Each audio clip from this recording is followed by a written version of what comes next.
The Lion, the Mouse, and the Sleepy Bear. Once upon a time, in a lush forest, there lived a small mouse. There was a huge bear who lived in a neighboring cave. The big bear, who had hibernated months ago, was still sleeping and snoring loudly. The little mouse went to him one day to wake the bear up because he could not sleep all winter due to the bear's noisy snoring. Mr. Bear! Hey, Mr. Bear! Hey! Summer has come. You can wake up any time now. However, the bear still did not wake up. The little mouse came to the bear this time with a bugle. He blew vigorously into the bugle. But the bear continued to sleep. While the little mouse was wandering sleeplessly in the forest, he met several animal friends. "What happened, little mouse? Why are you sad?"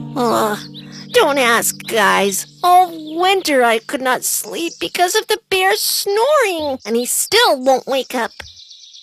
Maybe the lion can help you. What? Why would I go talk to him? Because the lion roars so loud that everyone jumps up the instant they hear his loud voice. Though the little mouse was a little scared by the thought, he went to the lion, the king of the forest, to request his assistance. The lion was sleeping in front of his cave. The little mouse was terrified when he saw the mighty beast, so he decided to give up his plan and go back home. But when he accidentally stepped on a branch in front of him, the big cat woke up and a tiny, trembling voice reached his ears. What's that noise? What are you doing in front of my cave? Well, king of the forest, sorry to wake you up. Well, I came to ask for your help. You're not even big enough to be considered snack size, little mouse. Why should I help you? Dear fearsome lion, you have to wake up my neighbor, the big bear, who won't wake up from hibernation. Nothing I do seems to wake him. Since I am small, I have a little voice.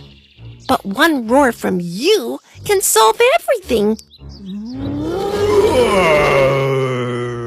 I don't have time to spend for a tiny, little, useless mouse like you. I am king of the forest. The lion walked away without helping the mouse. He went to a corner where no one could see him. He leaned against a tree and started to itch like crazy.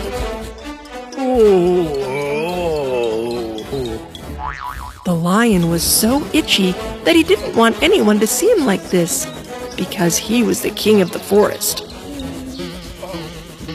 The little mouse, on the other hand, was coming home sadly and heard wheezing from the depths of the forest.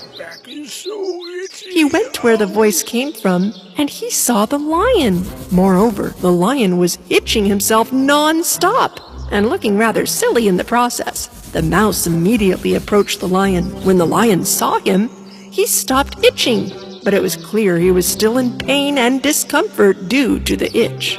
Mr. Lion, what happened to you? I don't know, Mouse. I don't know. I can't stop itching myself. Oh.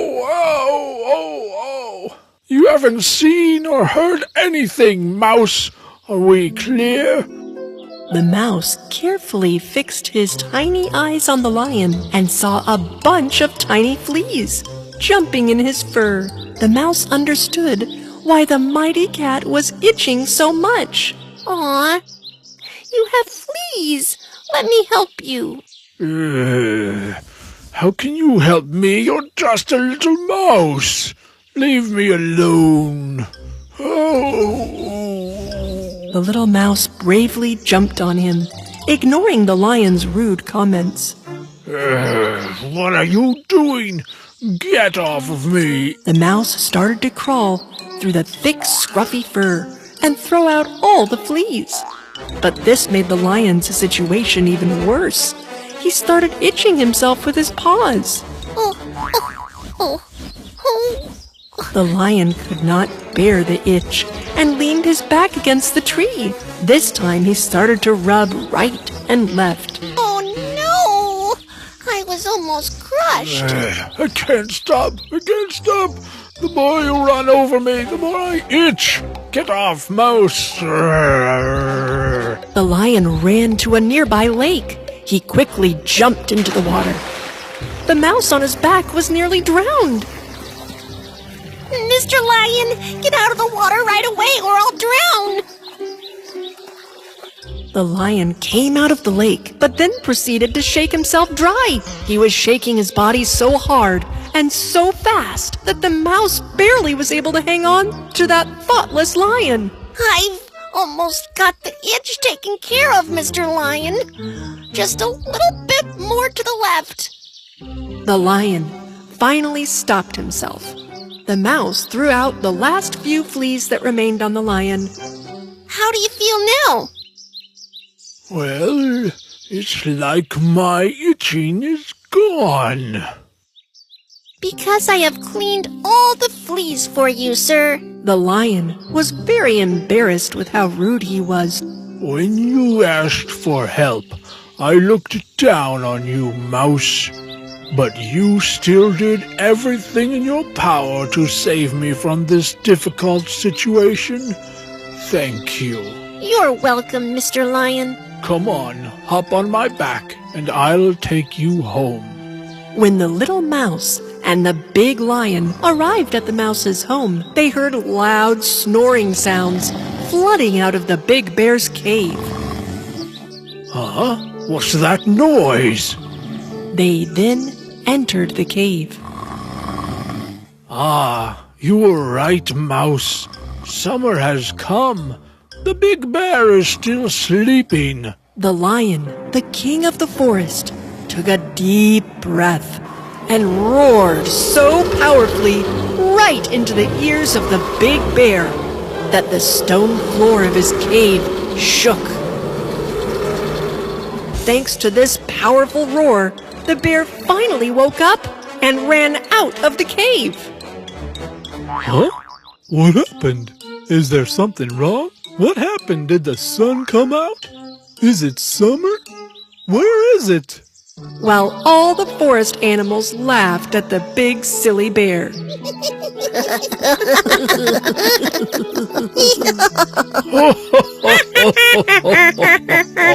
Little Mouse was also very happy that the snoring was finally over.